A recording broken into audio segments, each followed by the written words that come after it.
মিঠুন চক্রবর্তীর পরবর্তী movie action movie ধামাকা মুভি ফাটাকেস্ট 3।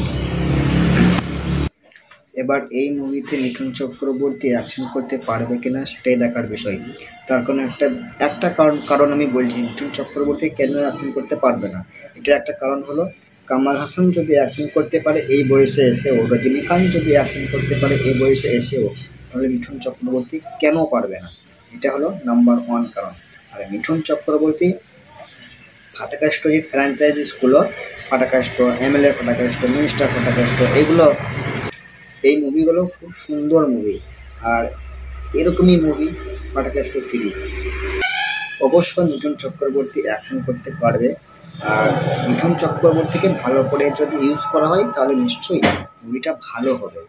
আর ফাটাকেস্ট 3 যদি আসে মানুষের মনে আলাদা লেভেলের ক্রেজ উঠে যাবে। আর তার কারণ মিঠুন চক্রবর্তী যে মুভিগুলো ফাটাকেস্ট, এমএলএ ফাটাকেস্ট, মিনিস্টার ফাটাকেস্ট, এগুলোতে যে ডায়লগগুলো মারবো এখানে লাশ পড়বে শ্মশানে, অসাধারণ ডায়লগ ছিল। আর এই ডায়লগগুলো আলাদা লেভেলের ক্রেজ এনেছিল তখনকার বাজারে। আর একটা কথা বলছি, মিঠুন চক্রবর্তী যদি ফাটাকেস্ট 3 আসে তাহলে কিন্তু এখন 2024-এ দাঁড়িয়েও কিন্তু সুপারহিট হবে, সত্যি বলছি। আর ভিলেন হিসাবে ওই রজতাভ দত্তকেই দরকার। উনি যদি না থাকে, রজতাভ দত্ত যদি ভিলেন হিসাবে না থাকে তাহলে কিন্তু মুভিটা ভালো হবে না। তার কারণ হিরো যেমন তেমন ভিলেন হতেই হবে। আর রজতাভ দত্তর অ্যাক্টিং অসাধারণ, আউটস্ট্যান্ডিং একদম।